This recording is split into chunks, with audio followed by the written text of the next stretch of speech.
This is the best football show. I'm Brian Baldinger at Baldy NFL. I love doing this. I'm here in the third floor at NFL Films in Mount Laurel, New Jersey. I've seen downstairs in the studio 2 days this week. Bill Belichick is here doing his Inside the NFL show with Chris Long and Ocho Cinco, and it's been fun seeing a real football mind in the building. You can download this free Odyssey app. And you can watch this daily. All right. Just like it, subscribe to it, download it. It's all free. It's from Odyssey. So, anyways, I'm here on the third floor. I just got done watching last night's Thursday night game, Miami and Buffalo, and it was very one-sided. But, some of these games, I mean, if you look at the statistics, you think, okay, Buffalo, they had a little over 200 yards of offense, but they put up, 31 points. So how'd they do it?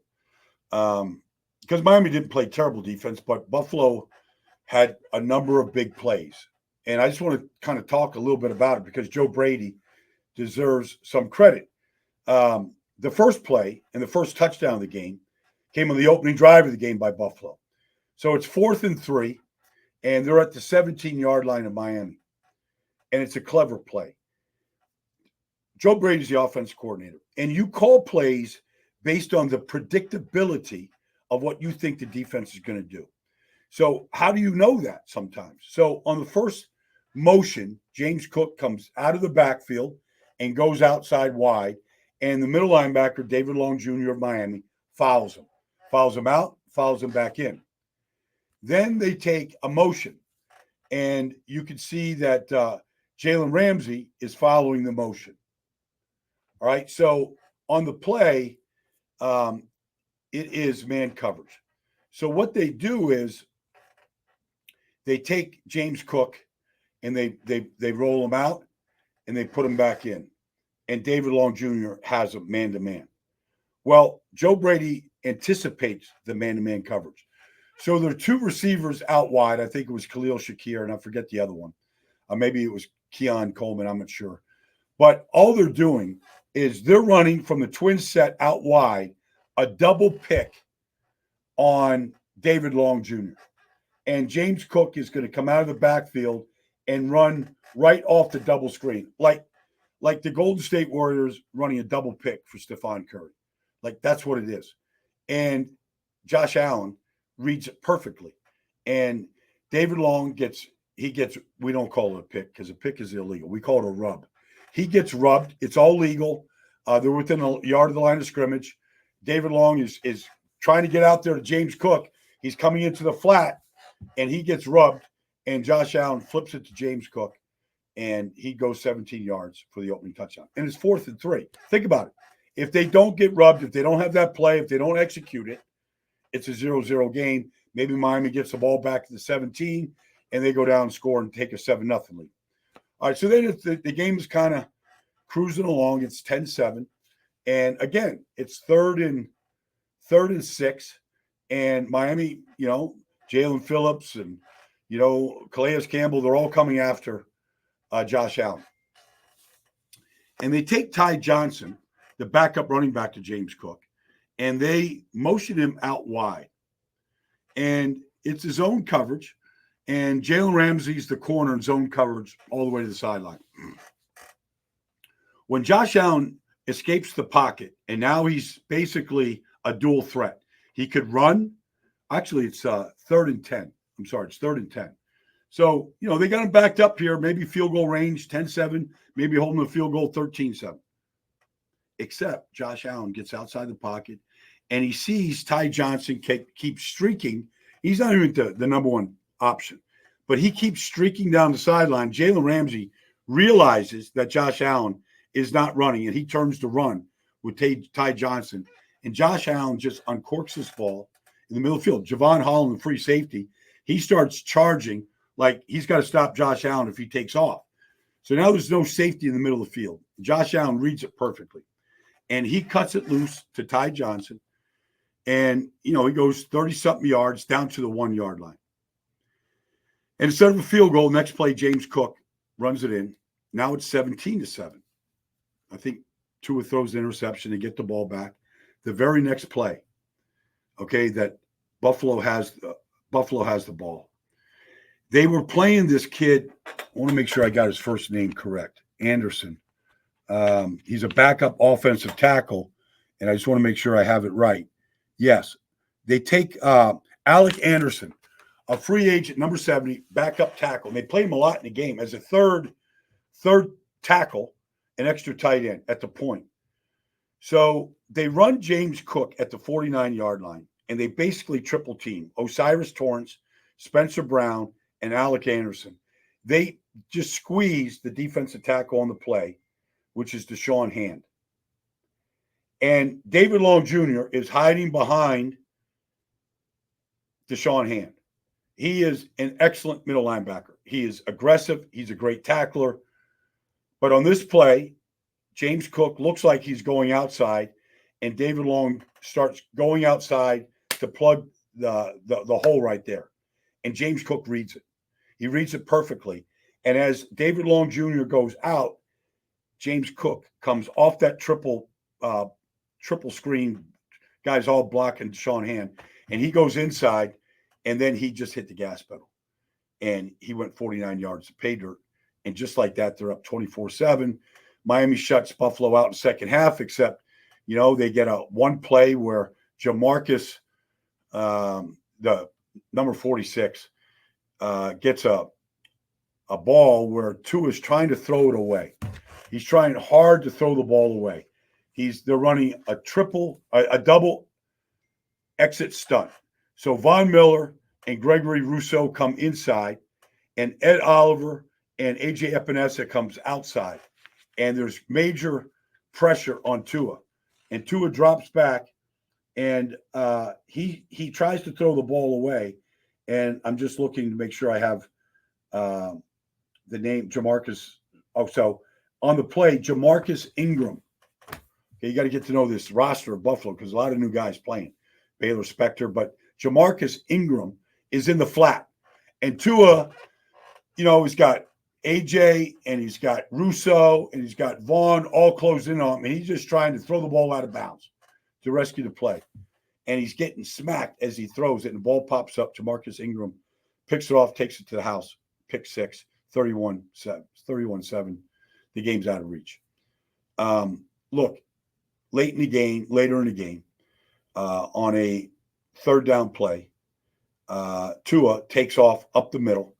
And it's like 3rd and 6, and he wants to make sure he gets the first down, and so he goes head first and he doesn't slide because if you slide, you give yourself up, but he won't get the first down, so he goes head first. Maybe it was even a 4th down run. Maybe it was 4th and 6. I think it was 4th and 6, where he's not going to have a 4th down option.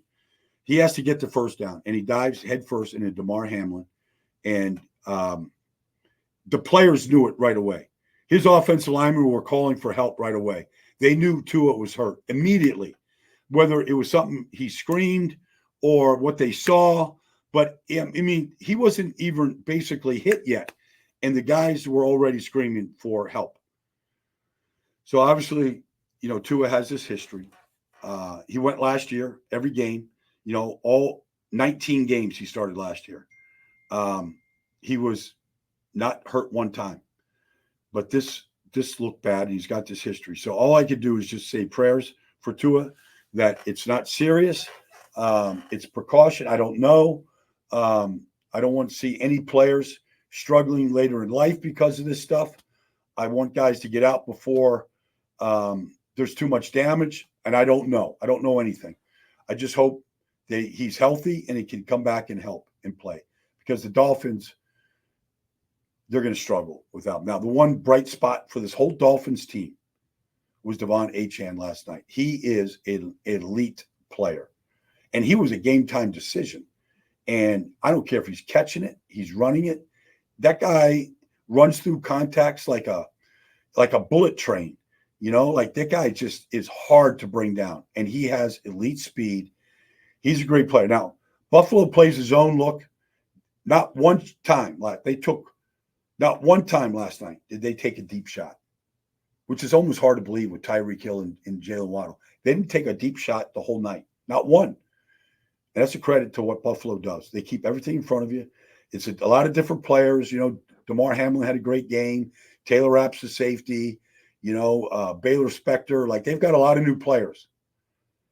They play the same scheme. They play the same system.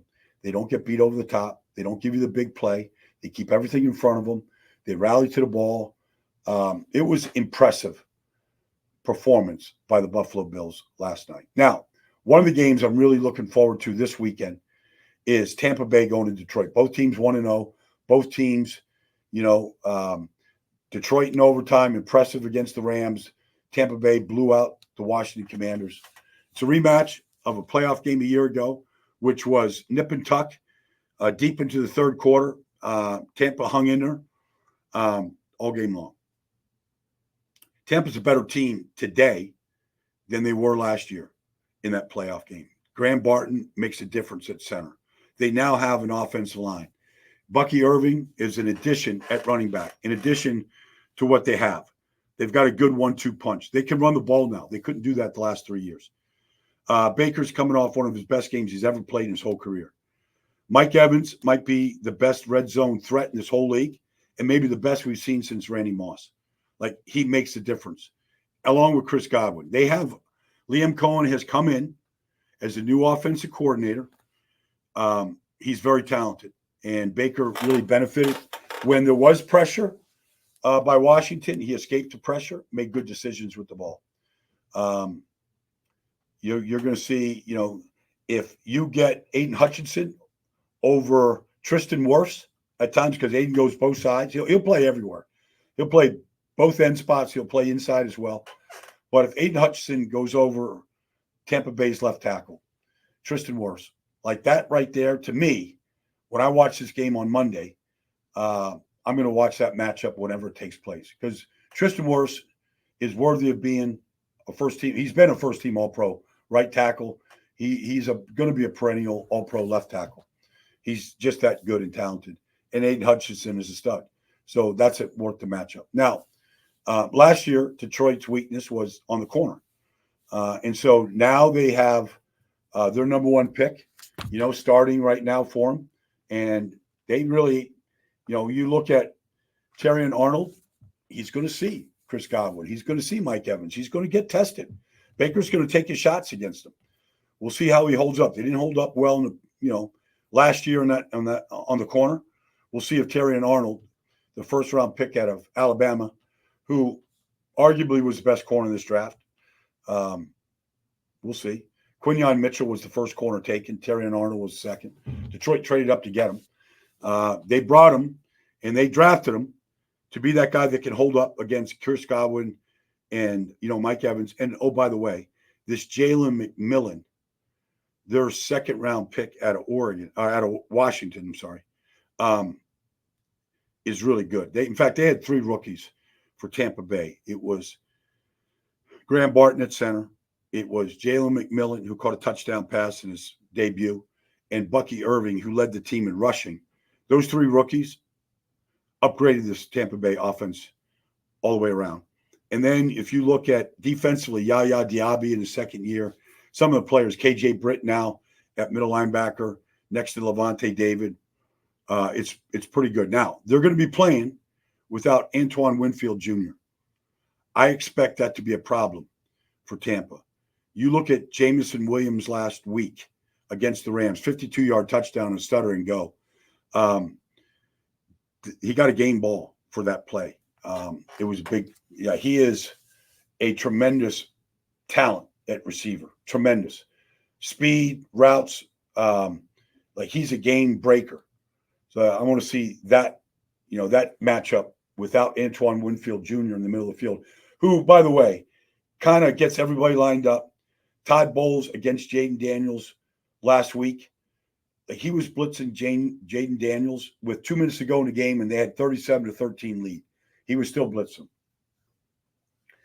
How Detroit handles the pressure up front is going to be a big part if they're successful or not, because they're going to get attacked. Now, do they do it as much without Antoine Winfield in the lineup? I don't know, because he is he's the backbone to that whole defense, and he's a big part of their blitzing schemes. And then finally, I'm going to be in Kansas City. So Kansas City, Cincinnati, regular season, postseason, they've played great games, great matchups. Cincinnati got it handed to them by the New England Patriots. They ran the ball on them. They made a big play at the goal line. Tanner Hudson fumbled at the goal line, could have made the difference in the game. Joe Burrow did not look particularly aggressive. I don't believe his wrist is an issue. I don't. I talked to him during the summer at training camp. He seemed fine. But maybe week one was a wake-up call. They got beat at home by New England. Nobody saw that coming. So I'm looking forward to this game because I think Kansas City has a very good chance to repeat. Xavier Worthy is a difference maker. I want to see how Cincinnati handles Xavier Worthy because I believe if you don't cloud him, meaning don't put a safety over the top wherever he goes, Mahomes, and if he's a deep threat, Mahomes is going to get the ball to him. He is just that dynamic of a player. I believe he scored the first touchdown of the season last week for Kansas City in that game against Baltimore. I have to go double check, but he scored 2 touchdowns. I think the first touchdown of the season was Worthy. So that's week 2. That's a look at Thursday Night Football. I'll be here all week next week, breaking week 2 down. I am ready for it. There was some spectacular rookies in week 1. I want to see if they can follow it up. I want to see teams that had disappointing performances, like the Jets and the Giants specifically, but Cleveland as well. I want to see if they can bounce back. Cincinnati, do they have bounce back games, or are they destined to be maybe bad teams this year? I will say, finish with this, and I have been saying this for years, since teams basically stopped playing starters in the preseason, that September is the new August. Whatever ails you, whatever weaknesses you have, you've got this month, a couple games in September to get it right, to get it fixed, to get things turned around. So I want to see teams that struggled in week 1.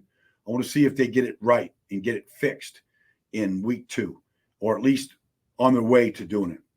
And that's been the Best Football Show here on Friday, September 13th. Enjoy the games, everybody. I'll be back here next week to break them down for you.